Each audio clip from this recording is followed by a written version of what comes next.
Boa noite a todos. Que a paz de Jesus permaneça nos nossos corações e que minha voz permita que eu chegue ao final da página.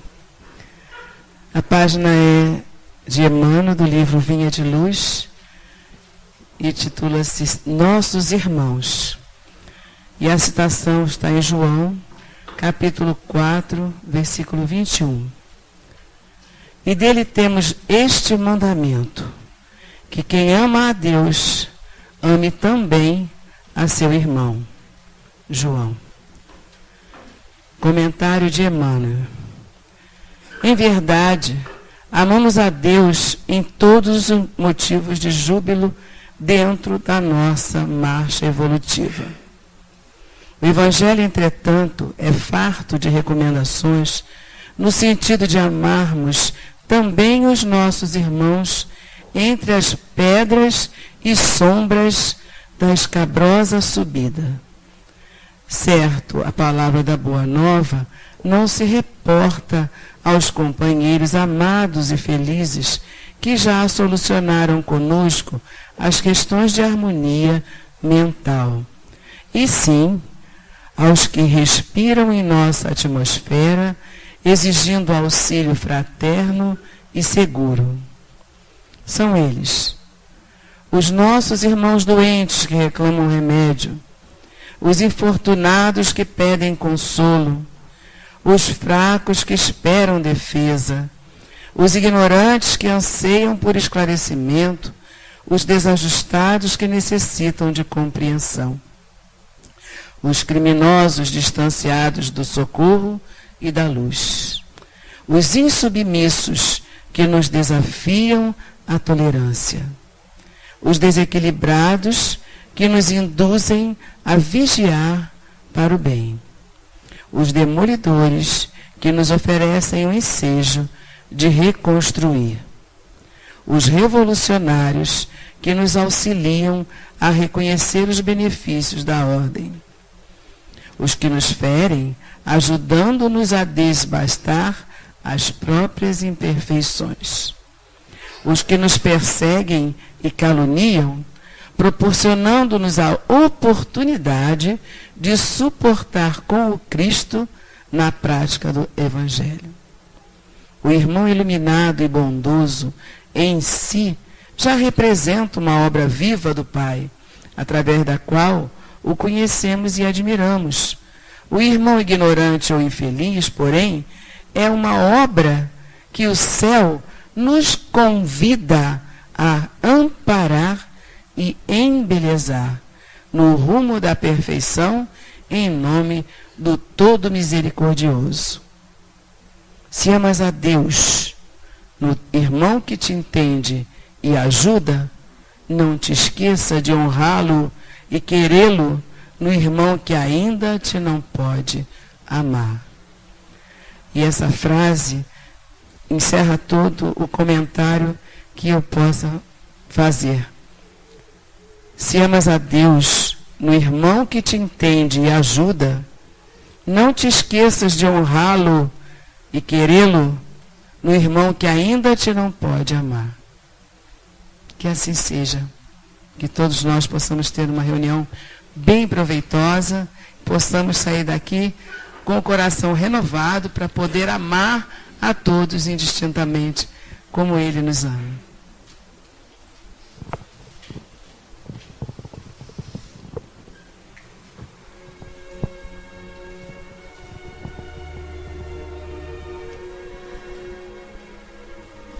Graças a Deus.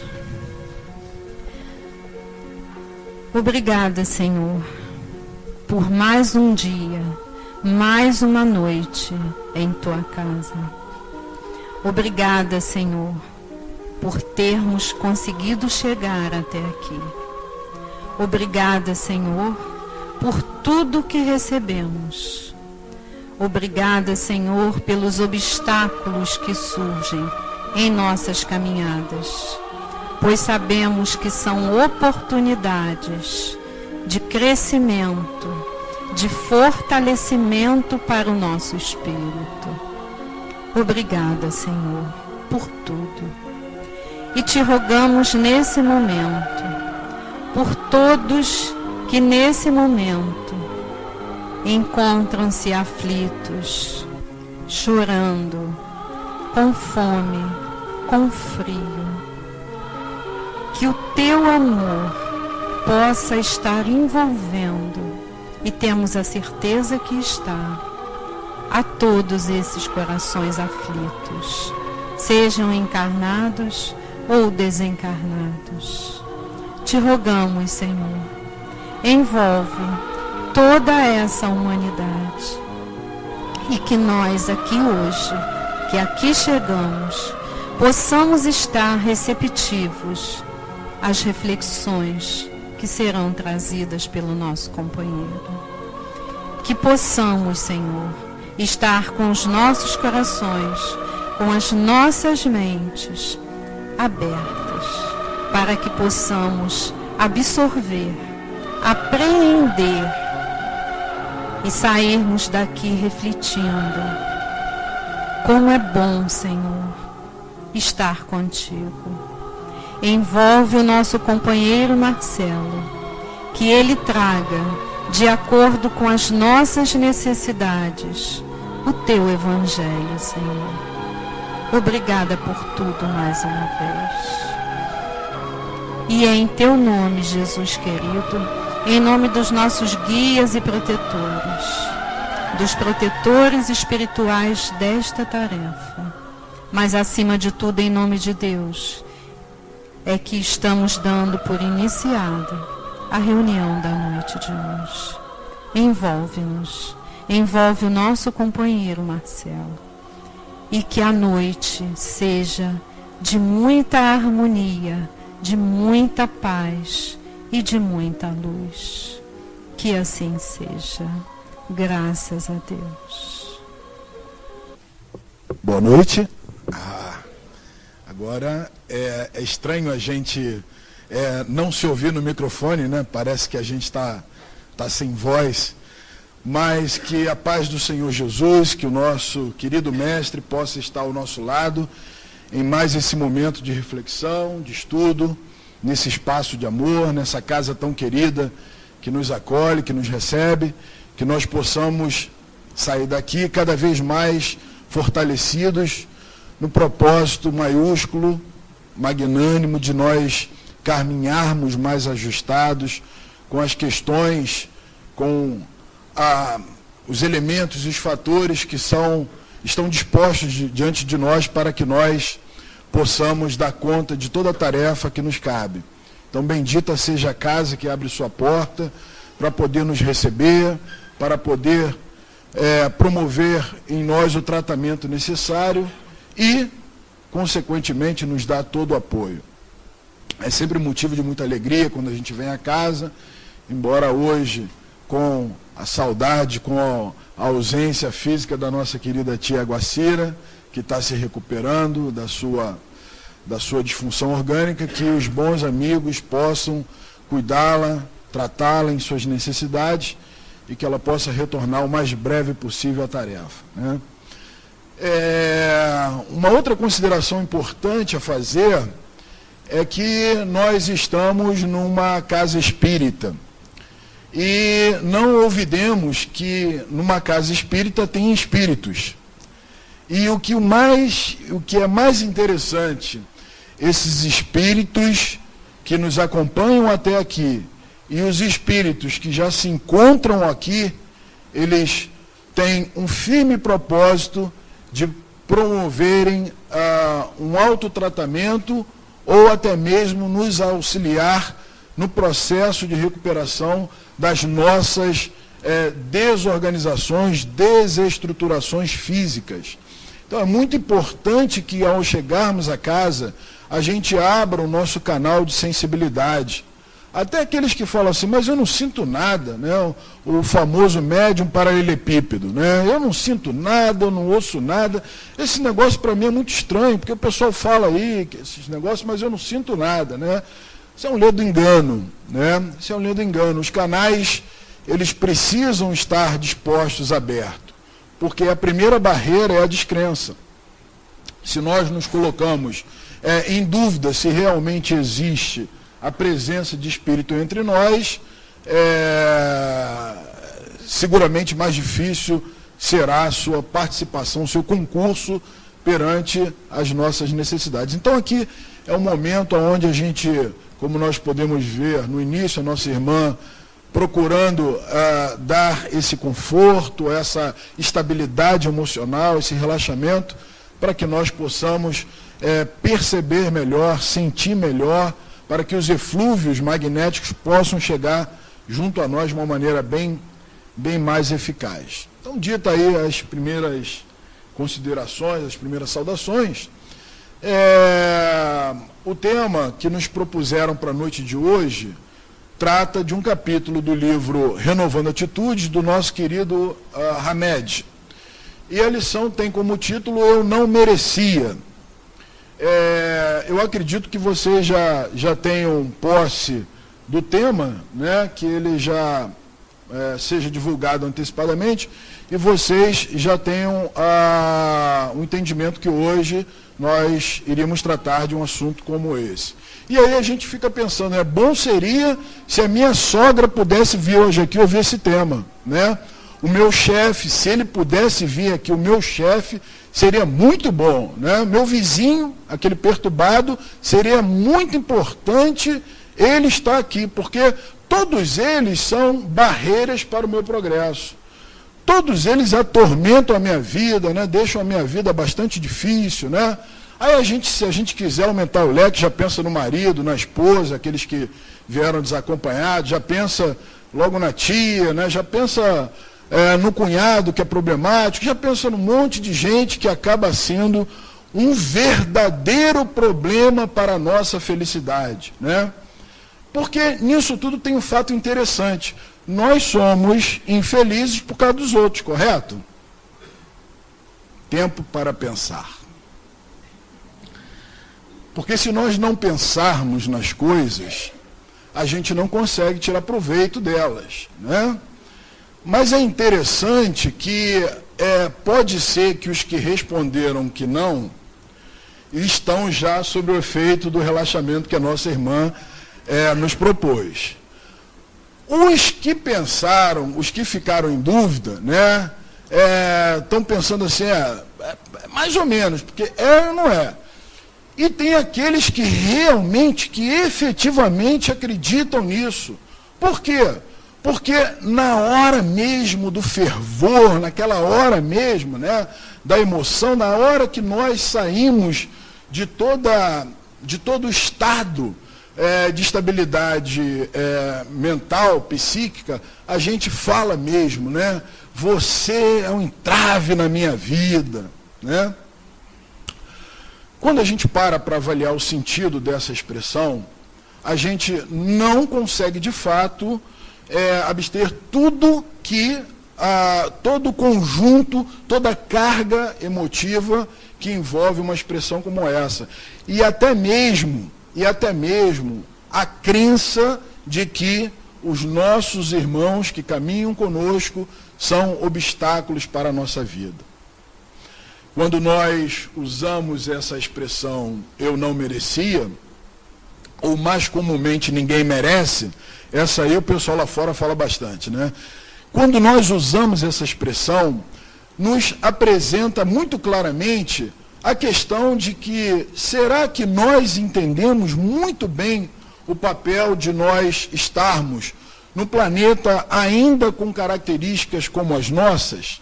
Será que nós entendemos muito bem o papel de encarnarmos em condições tão adversas, em vias de conviver com vicissitudes tamanhas, e tirarmos proveito a nosso favor, para o nosso crescimento, né, para a nossa alegria, para que nós possamos efetivamente aproveitar todos os recursos que são disponibilizados. Então fica para nós já de imediato essa proposta de reflexão. Será que nós conseguimos entender muito bem o que é estar num planeta de provas e expiações? Salvo os que estão chegando aqui pela primeira vez e que não coadunam ainda da ideia, da filosofia, da multiplicidade das vidas, estes estão com a garantia do desconto, ou seja, pode pensar o que quiser.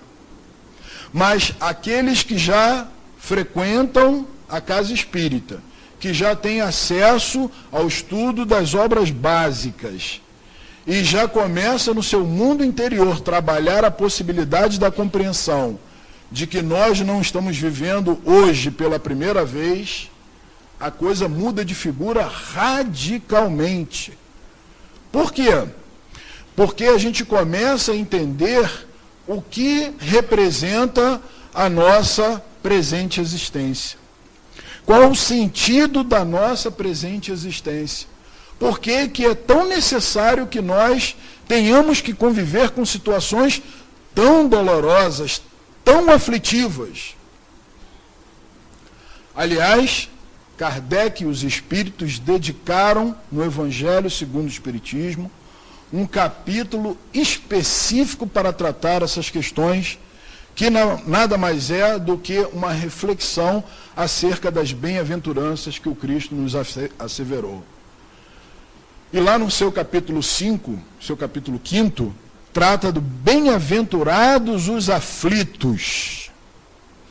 E bem-aventurados os aflitos é um capítulo que tem um poder consolador fenomenal.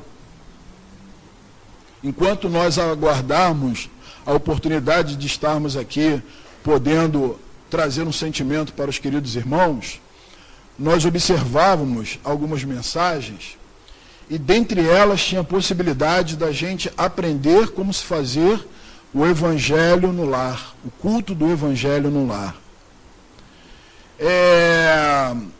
Fica sempre para nós a ideia, o sentido de que, será que nós estamos fazendo bom uso dos recursos que são disponibilizados a nosso favor?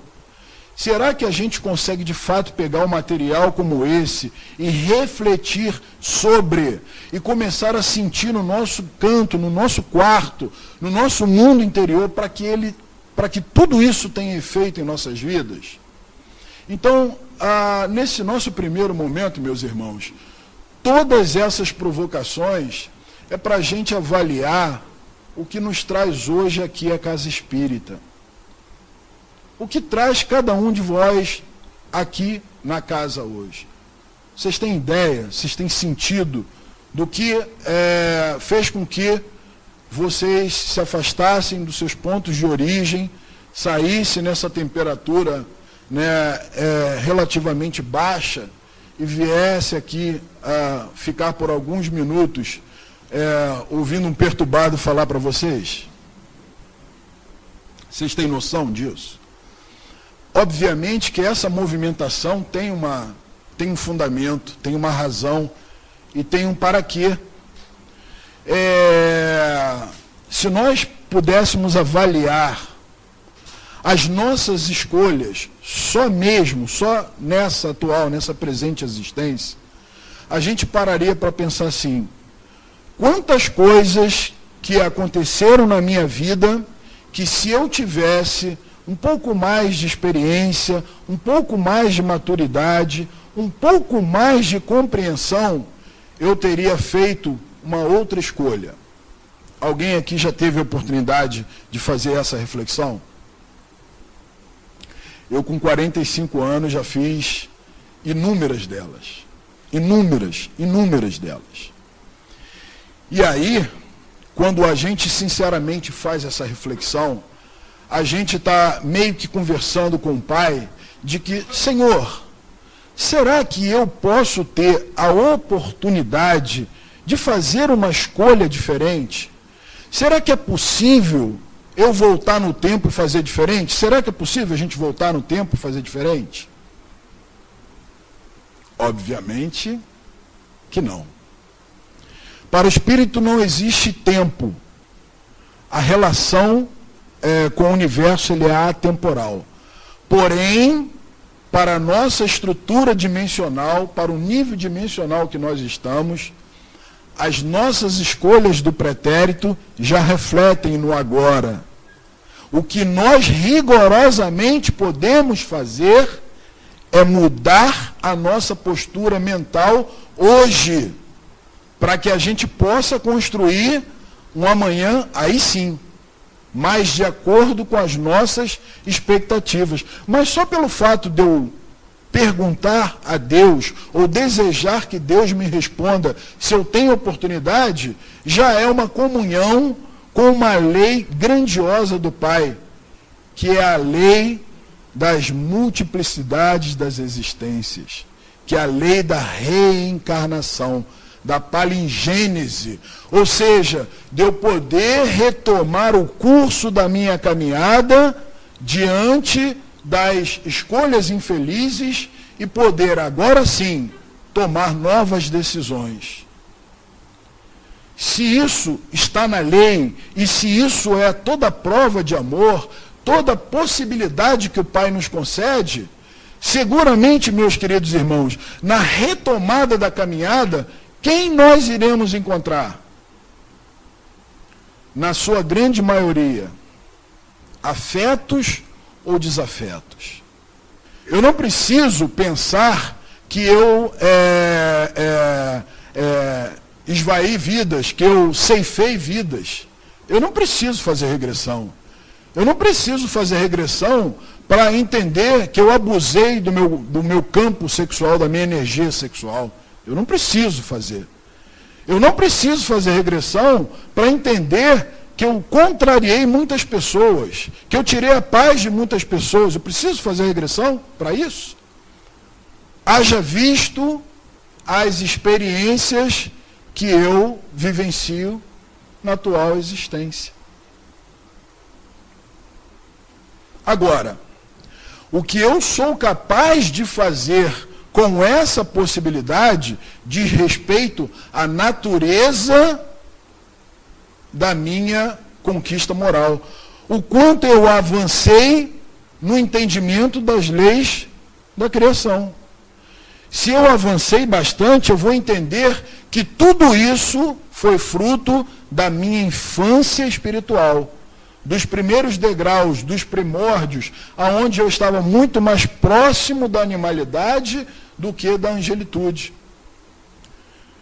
Foram momentos aonde, por falta de elementos e recursos, eu fazia as escolhas que mais eram aprazíveis ao meu espírito. Então sim, eu matava, então sim, eu odiava, então sim, eu roubava, então sim, eu traía, então sim, eu fazia uma série, eu cometia uma série de delitos. Mas aí, meus irmãos queridos, dentro da mesma lei de amor e misericórdia, diz que, ao mergulhar no corpo físico, as nossas possibilidades são amesquinhadas, são abafadas. Você não acessa o seu arquivo mental para você ir até as suas existências de 1000, 2000, 3000 anos atrás.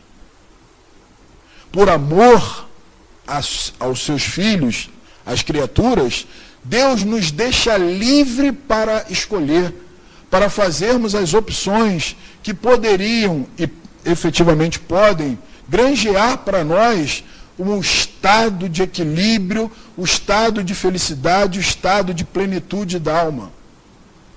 Fica para nós a possibilidade de nós podermos avaliar que agora a gente começa a reunir condições de fazer escolhas mais felizes.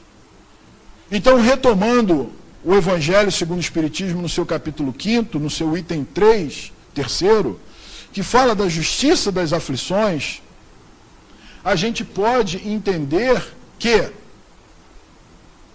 se eu acredito que a causa primária de tudo isso, né, que o Criador, que o construtor de tudo isso, nos dá uma total condição de justiça, o que faz com que o hoje eu passe por determinadas dores, determinadas aflições, também seja de uma causa justa.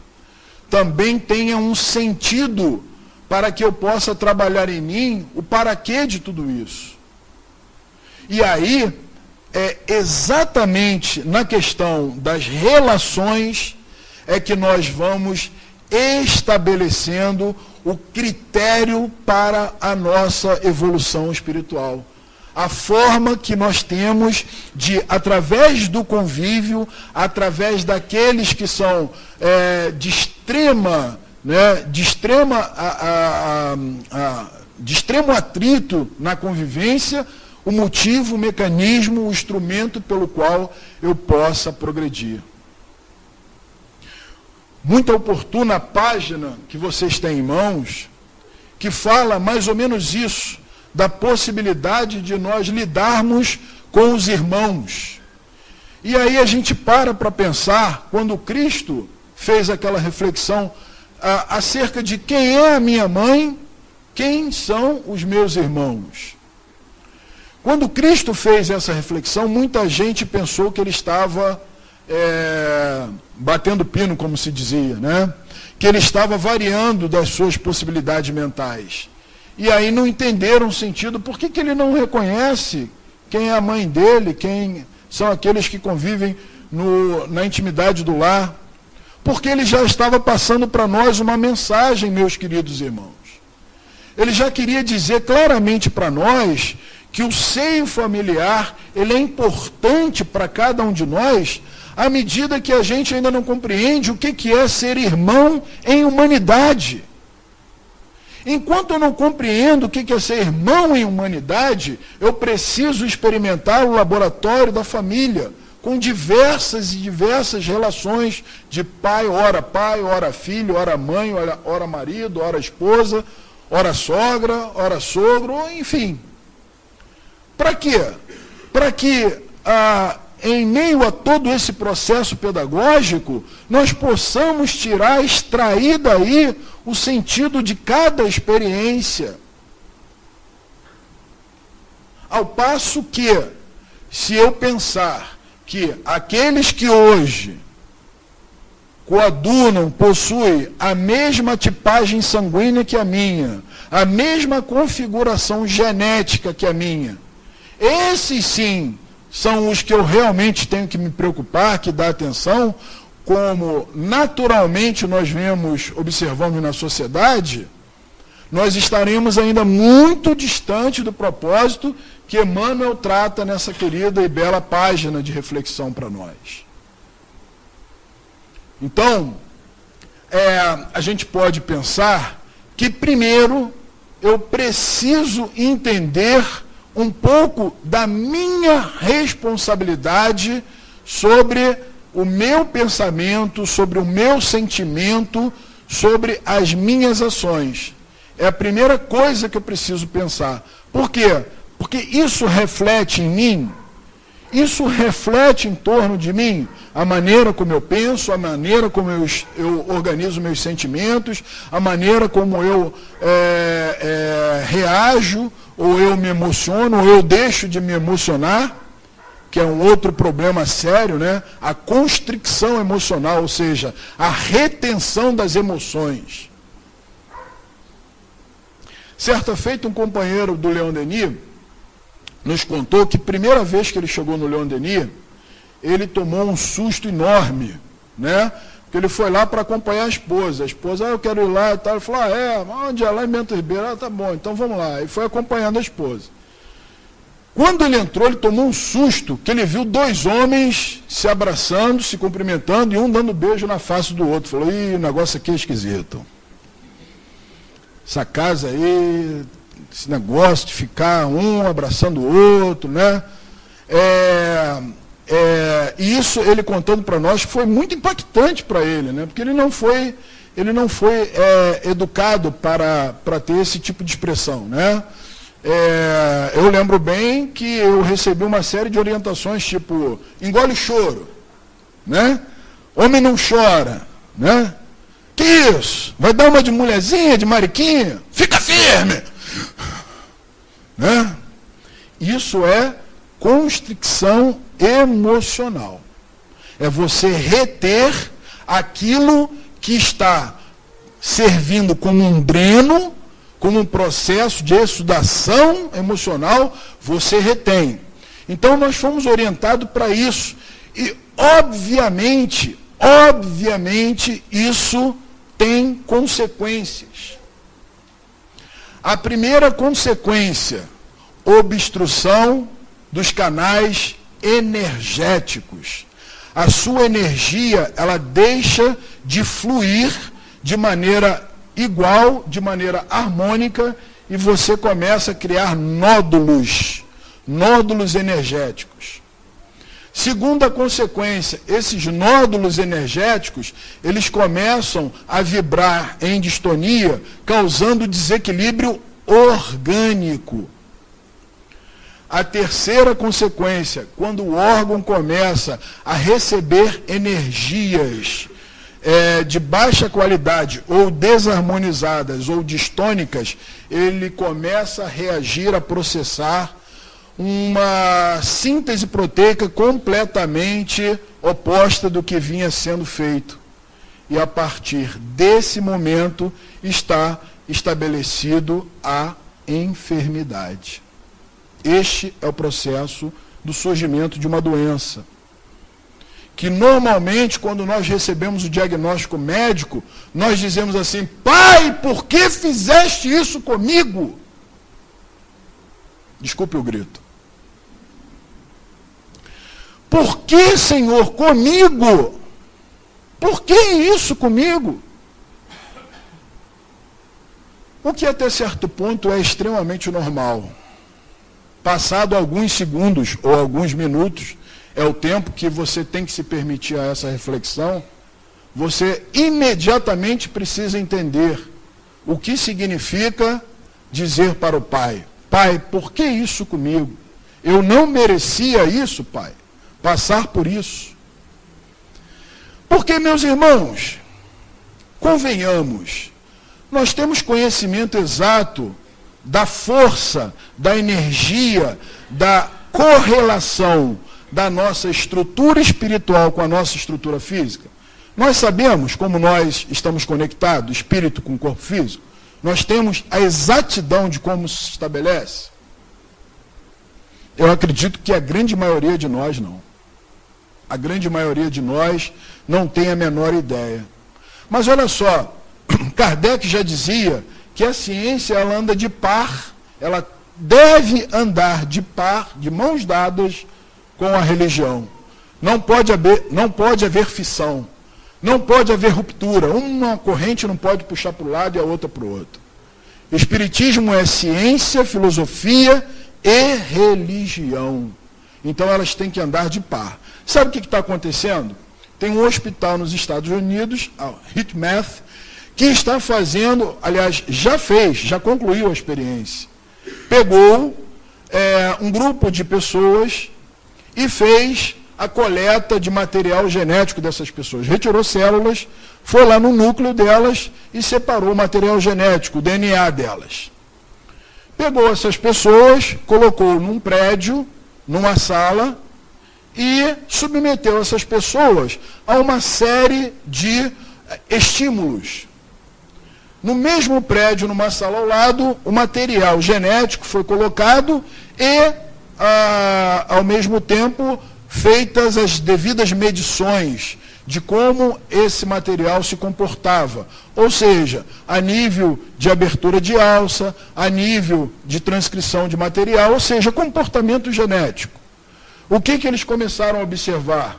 Que, de acordo com a mudança das emoções dessas pessoas, desses doadores, o seu material genético reagia rigorosamente da mesma forma e no mesmo instante.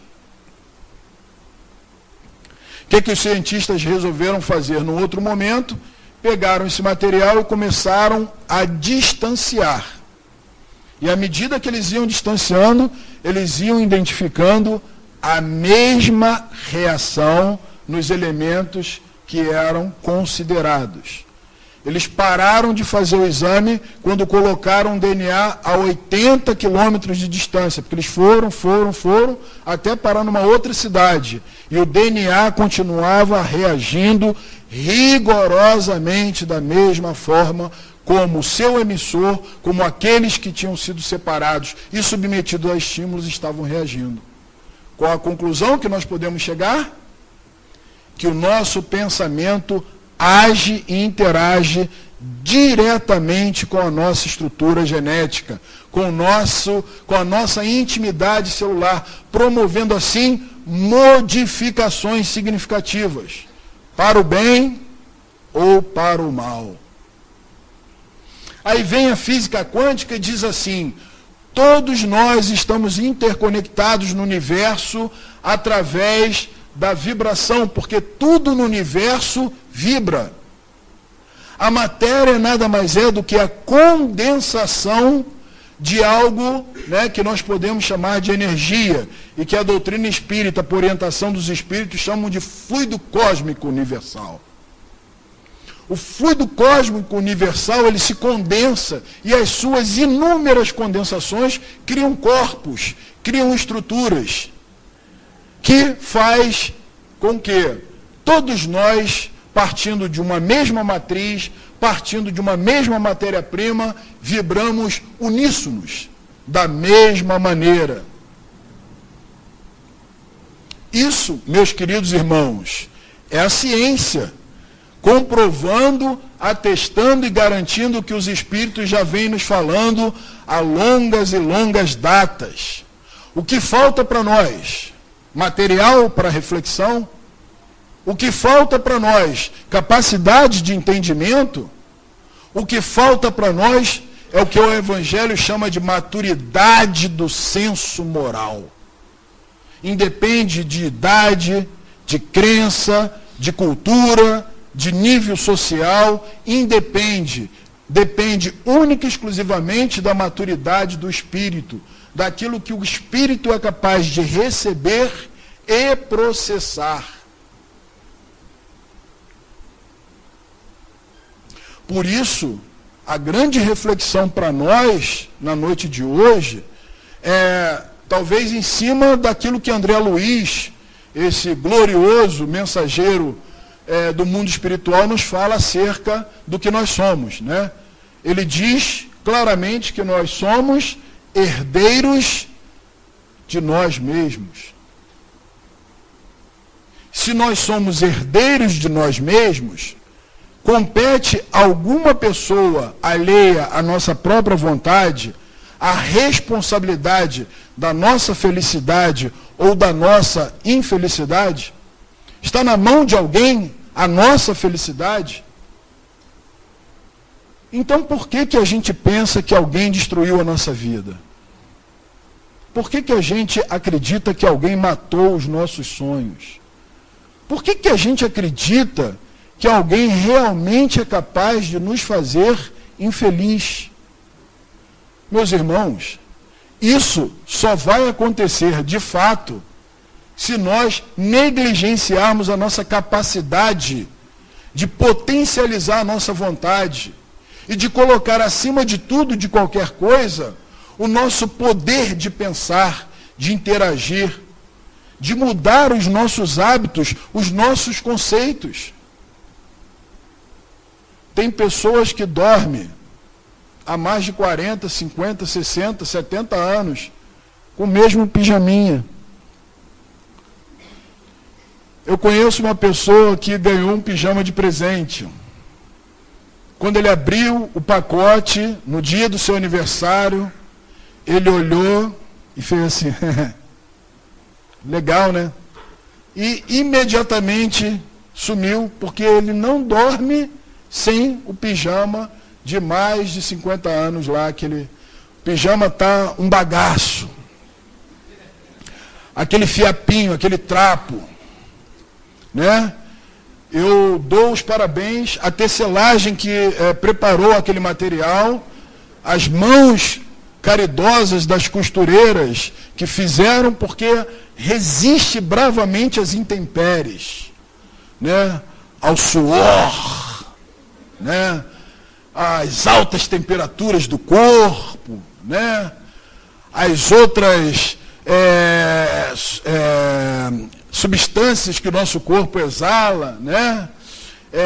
De todo o matiz, de toda a natureza. Agora imaginem um pijama durar tanto tempo assim, a pessoa falar, eu não durmo com outro pijama.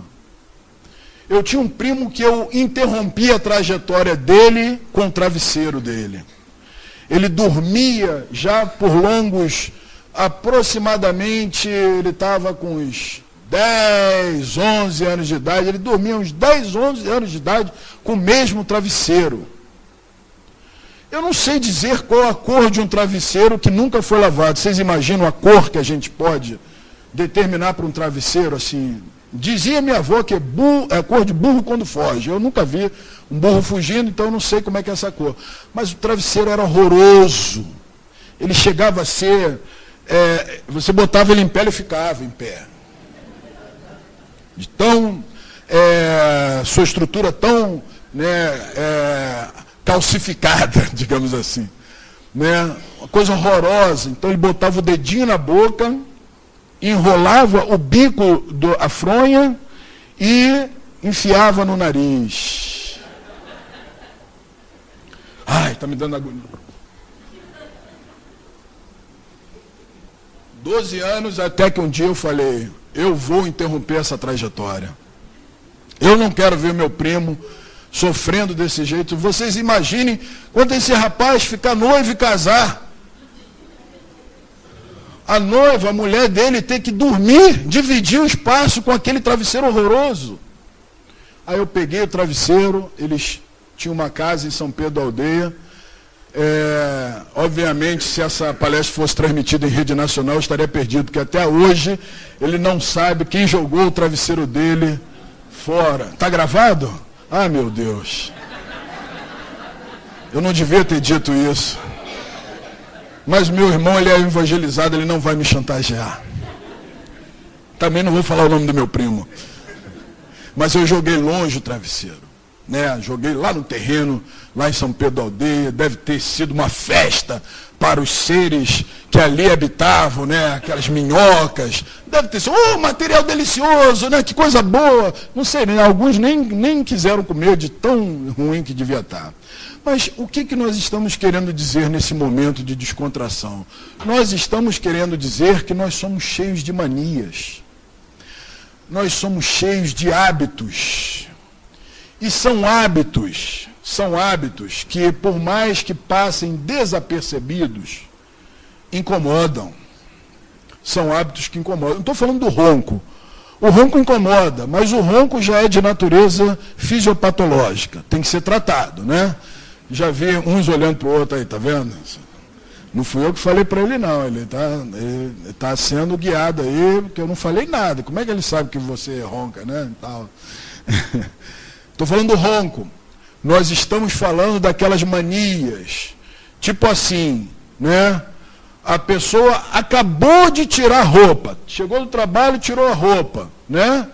E aí não teve tempo, se a roupa estiver em petição de miséria, de ir direto para a máquina de lavar ou o tanque. Aí a pessoa vai, dá aquela descansadinha na roupa, bota no cantinho, aí já chega a companheira e olha, fala assim, se é lugar de deixar uma roupa, né? Imediatamente, você não teve ainda, nem acabou a roupa, nem esfriou, está lá quentinha dentro do seu corpo, se é lugar de botar a roupa. Isso é mania, né? Isso é mania.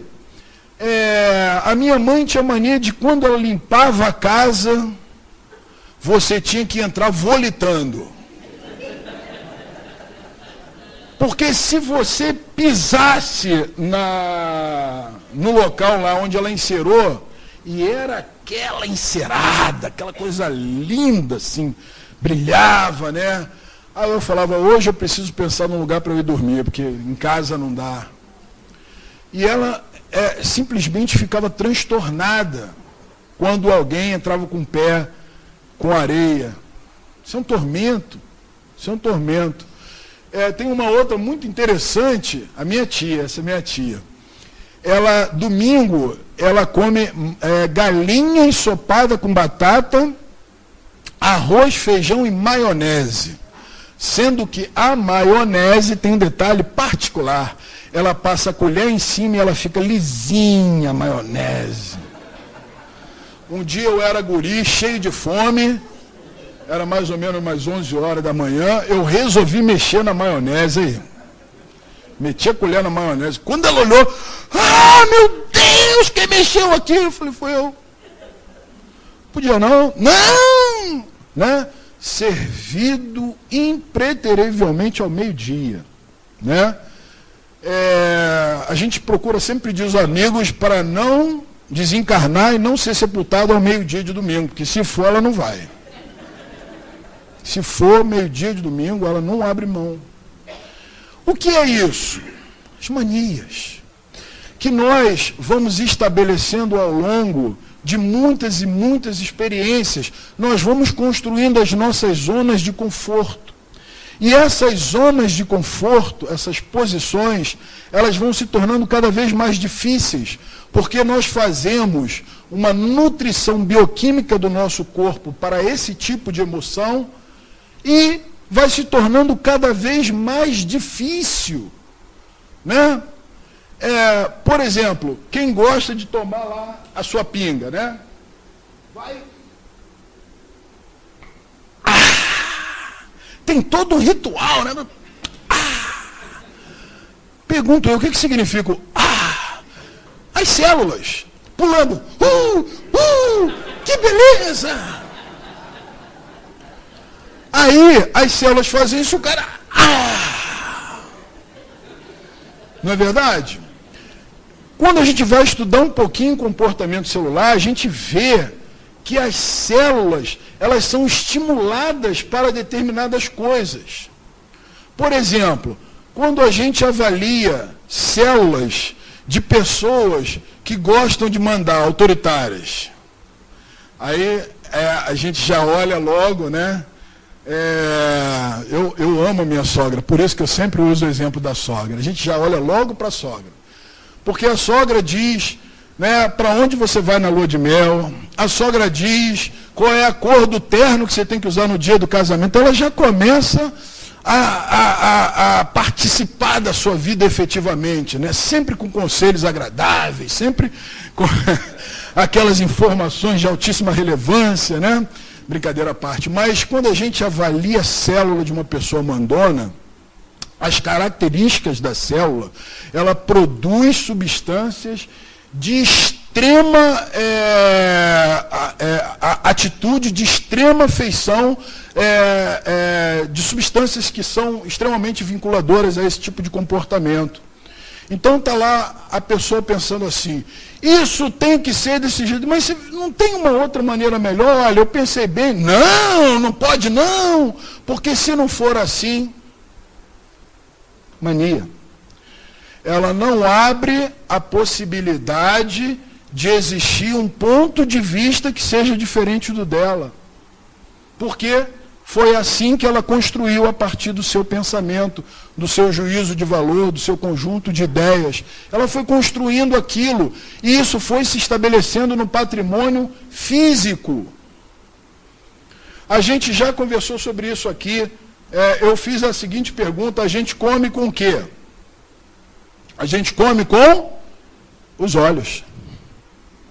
A gente come com os olhos. Faça uma experiência. Você acaba de comer, e coma bem, né?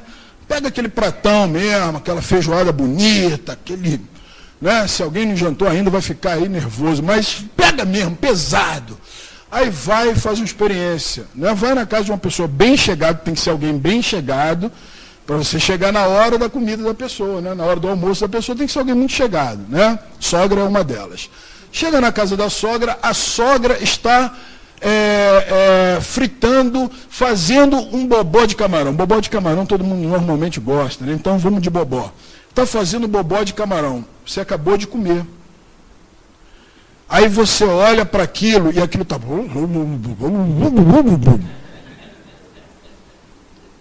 Aí suas células começam a fazer assim, ela está falando comigo. Ela está querendo dizer que ela está simplesmente deliciosa. E aí você começa a produzir uma série de substâncias, sua boca começa a salivar intensamente. Aí você já começa a falar assim, que hora mesmo você sai esse negócio aí? Você já começa a produzir substâncias. Por quê? O seu cérebro antecipa a informação de que aquilo ali é extremamente saboroso. Daí é um passo para você estar sentadinho, batendo de novo um bolão. E para isso, meus queridos irmãos, a gente pode dizer que todas as emoções são construídas dessa maneira. Desde o vício em drogas ilícitas, em substâncias ilícitas, até o vício da fofoca. Fofoca é um vício.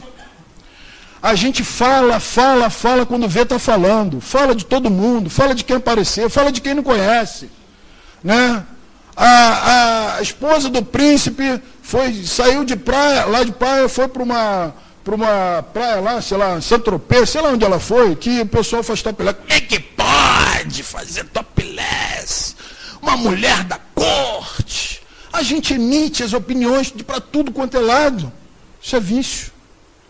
Isso é vício. Então, se nós não reunirmos um entendimento acerca desse conjunto de fatores emocionais, comportamentais, bioquímicos em torno de nós, dificilmente nós vamos entender que nós somos os culpados de tudo isso. Dificilmente nós vamos entender que aquela pessoa que eu elegi, né, para ser aquele ou aquela que vai caminhar ao longo de toda a minha existência, eu já faço uma análise, já faço uma análise de que ele ou ela tem todos os requisitos para promover em mim a tal da felicidade esperada. Então eu me apaixono, eu me envolvo emocionalmente. Inicio e estabeleço uma relação. E ali adiante, eu me decepciono. Alguém já parou para avaliar qual é o percentual de probabilidade de que você vai se decepcionar com alguém? Alguém já parou? É perto de 100%. É perto de 100%. Porque se eu disser 100%, vocês vão levantar e vão embora. Ah, não aguento mais esse gordinho, não. Ele fala muita besteira. Mas é. Sabe por quê, gente? Só não fale quem é perfeito. Quem é perfeito. Quem não sofre mais nenhuma influência da matéria. Quem não tem mais influência. Quem é soberano. Quem é espírito puro. O espírito puro não fale. Kardec teve a missão da codificação. E todos nós sabemos que tinha o plano B. Por quê? Porque ele era passível de falência. Kardec. O Cristo não faliu, né? Assim como o próprio Kardec, né? Guardado as devidas proporções e com todo respeito, mas o Cristo é espírito puro. Cristo é espírito puro. Então nós precisamos entender que alguém, em algum momento, vai contrariar as nossas expectativas. Por que então eu vou esperar para pensar que a pessoa me fez infeliz ou me magoou? Para quê? Ah, então eu já espero que a pessoa vai me decepcionar. Não! Construa o pensamento de que se você está disposto ou disposta a conviver com essa pessoa, você tem que aceitá-la como ela é. E você tem que trabalhar em si os elementos mais apropriados para a convivência. Ah, eu não consigo conviver com uma pessoa que deixa a meia em cima do sofá. Beleza, não fica com essa pessoa. Mas, muito provavelmente, você vai encontrar pessoas que têm outros tipos de manias. E aí, como é que fica? Tu vai ser um solitário? Ou uma solitária? Vai viver sozinho, sozinha? A proposta, meus queridos irmãos, de eu não merecia, na reflexão em cima dessa assertiva equivocada de eu não merecia, é nós começarmos a pensar num outro tipo de construção para a nossa caminhada. Nós estamos vivendo um momento de transição planetária. E essa transição planetária, ela não vai acontecer como estão anunciando. Não vai ser água suja que vai ser posta fora e depois colocada água limpa. Não vão ser expulsos os espíritos porque não cumpriram a vontade do Pai. Não é absolutamente isso. Não significa exatamente isso. A mudança planetária está atrelado à mudança da forma como nós pensamos acerca do mundo. Pensamos acerca das circunstâncias, pensamos acerca dos objetos e pensamos acerca daquele que nós nos relacionamos. Tudo está diretamente ligado ao apego, àquilo que nos aprisiona, aquilo que ainda nos dá muito prazer e que atende às necessidades da matéria, mas não do espírito. Os espíritos nos falam, nos dizem claramente que a mudança de comportamento pelo desejo real de se querer estabelecer o bem-estar, respeitando os elementos naturais, respeitando as leis e convivendo como irmãos, é o momento que irá se estabelecer e se instaurar um planeta regenerado. E isso começa conosco, como já dizia o grande espírito Mahatma Gandhi. A paz que eu espero do mundo, que eu comece a estabelecer imediatamente e rigorosamente dentro de mim mesmo. Quando a gente vê a passeata, inúmeras passeatas, com cartaz, paz, paz, paz, é incoerente. O cara está numa passeata pedindo paz, e aí passa um carro buzinando, e aí ele fala, está buzinando o quê? E aí quando você vê o cartaz já está no chão, pisado, ou serviu de instrumento para estar socando o carro que estava buzinando do lado. Que paz é essa? Que paz é essa que nós estamos buscando? A paz aonde a gente olha o noticiário e fala, esse mundo está terrível, a gente não aguenta mais conviver com tanta violência. Aí seu filho na mesma hora chega e fala, pai, não fala agora comigo que eu estou vendo o noticiário. É incoerência. É incoerência. Para nós sairmos um pouquinho mais aliviados de tudo isso daqui, fica a grande proposta para nós, que diante de todas essas adversidades, diante de todos esses obstáculos, diante de todas as aflições, diante de todas as lutas e os embates, a certeza de que não existe um filho sequer desamparado. A certeza de que o amor do Pai, ele é tão maiúsculo, ele é tão magnânimo, que ele nutre a nossa capacidade de se entregar a cada momento. Quando a gente chega no fundo do poço, parece que tem uma força que chega e nos impulsiona para cima. Isso é efetivamente o poder criador do Pai. O amor com que o Pai nos dotou no momento da criação.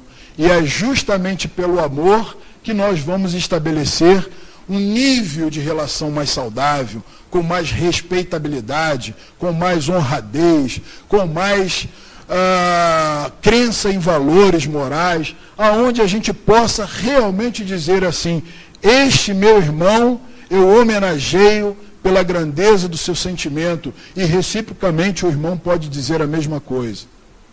Fica uma proposta para nós, para a gente começar a pensar nessa questão da construção do eu não, na desconstrução do eu não merecia, começar a pensar assim, será que alguém tem alguma coisa a se queixar contra mim? Todos topam fazer essa pergunta? É claro que para o vizinho agora vai estar um pouquinho tarde, mas amanhã de manhã, bate na porta dele e pergunta, você tem alguma coisa contra mim, meu irmão? O quê? Né? E pergunte a todos que você tiver coragem, meu irmão, você tem alguma coisa, te fiz alguma coisa que eu possa reverter? É um processo bastante interessante para cada um de nós. Meus irmãos, que Deus nos abençoe, que os nossos propósitos sejam cada vez mais amparados segundo as mãos misericordiosas de Deus, e que nós possamos cada vez mais nos sentirmos mais seguros, mais fortalecidos e mais resolutos, para que possamos tomar decisões cada vez mais acertadas. Que o Mestre Jesus, o amigo de todas as horas, que o nosso querido, venerável Bezerra de Menezes, possa parar a cada um com um beijo no coração, que Deus esteja conosco sempre. Queridos irmãos, que a doce e celestial vibração do nosso querido irmão maior, médico das almas, conhecedor das nossas profundezas e das nossas misérias, possa envolver a cada um em vibrações de paz, de luz, de plenitude, para que possamos olhar cada oportunidade bendita e concedida a cada um de nós como verdadeiro motivo para nós nos agarrarmos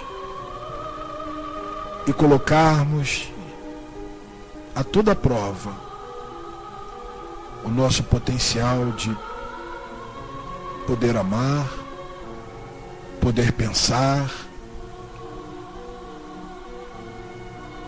ter consciência do que somos, de sermos corrigidos com a dor no momento dos equívocos e de utilizarmos todas as nossas potências em benefício da construção de um ser cada vez mais harmônico, mais pleno, mais absoluto, em busca da conquista do gerenciamento das possibilidades que cada um de nós temos de agir em parceria com a matéria, se utilizando dela como instrumento de crescimento e de evolução. Que esse médico possa cuidar de cada ferida, de cada necessidade, de cada ruptura das nossas tessituras mais íntimas, cuidando e zelando de nós, por nós, como se embalando um ser em crescimento, em progressão. Ó Senhor, muito obrigado por tudo que o Senhor nos concedeste ao longo de todas as existências, na noite de hoje e de toda a eternidade que está por vir. Em nome dos gloriosos amigos de luz, em nome desse bálsamo magnânimo, que são as suas vibrações de amor, Senhor, pedimos a permissão para encerrar nossas atividades nesse instante, para darmos continuidade ao trabalho de passe na noite de hoje, nesse espaço de amor. Que a sua luz, que o seu amor, que a sua infinita misericórdia possa estar ao lado de cada um de nós, hoje e sempre, com a graça de Deus.